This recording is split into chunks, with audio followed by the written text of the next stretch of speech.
comedian David Boyle, and I'm quitting alcohol. So welcome back to part 3 of the I'm not too sure how many part series, The Process, where I, comedian David Boyle, take you through the trauma that led me to quit alcohol. So last week I was talking about my life on the run, where I started university, I went traveling, I had money, but it was all a facade. It was really all just a way to legitimize my drinking. So the next part of the process was when all my lies that I'd been telling myself came home to roost. The bullshit I was telling myself started falling apart. So this is how that played out for me. So I was in South America. This was 2009, I think it was. I'd been traveling around for like 3 or 4 months, and I was in Cuzco in Peru with my mate Jake, and we were having the best time of our lives. It was the most magical fucking month. I need to spend a couple of episodes just talking about this month with my mate Jake in Peru. But anyway, while I was in Peru, university was about to start, and I could have made the call to stay traveling for maybe another 2 or 3 months, or I could go back to university and at least give it a fucking shot. So in my mind, I was like, I'm going to go back to university and give it a fucking shot, which I knew in my heart of hearts I wasn't going to do. But I had to keep lying to myself, and I had just gone on a 4-month fucking bender. So I was like, all right, let's try and pull your shit back together.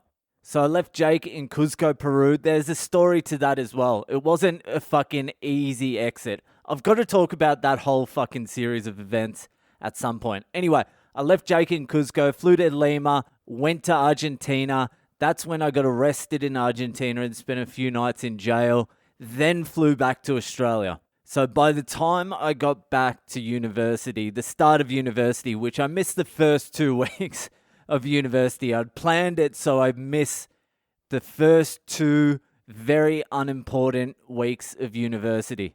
But by the time I got back, I was completely fucking cooked.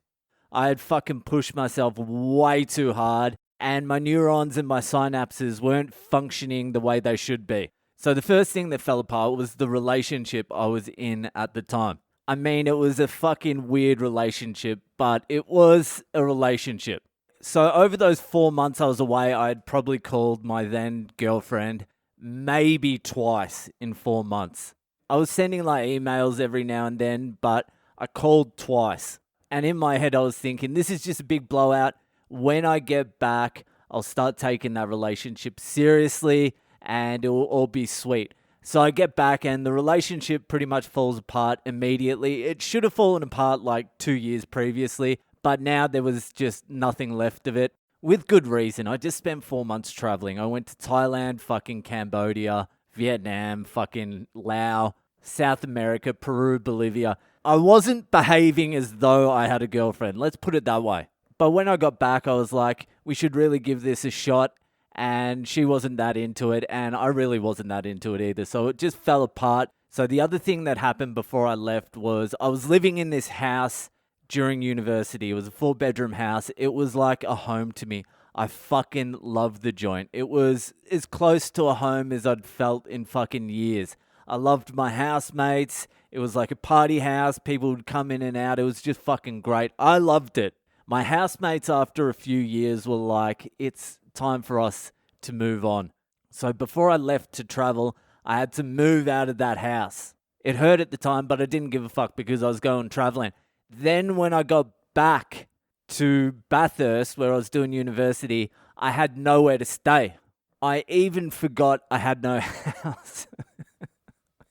I completely forgot I had no house. I was like, I'll just work it out when I get back. So when I got back, me and my mate Horn were looking for places, and then we went drinking one day at the King's Hotel, and we told the owner there that we're looking for a place, and he just happened to have a 2-bedroom flat attached to the pub. So we were like, we'll take it. So we moved into the pub. So do you see how these things fucking magically work? So now I've got no girlfriend. I'm living in a pub with my mate Horn, who's also a fucking psycho. I am completely fried after doing every single drug imaginable for 4 months. And now university is about to start. And instead of walking directly to the university now, I have to walk through the pub to get to university. So a lot of the times on my way to university, I didn't make it out the door of the pub. So within the first month of being back at university, I had fallen that far behind. It was impossible for me to catch up, even if I put 100% effort into it, which I was never willing to do. So I forgot about university. I was like, let's just ride this out. I'm living in a pub. This is beautiful. It is fun times now. And then the drinking started to get real serious. Like chase your friends away sort of serious. It got hard to be around me.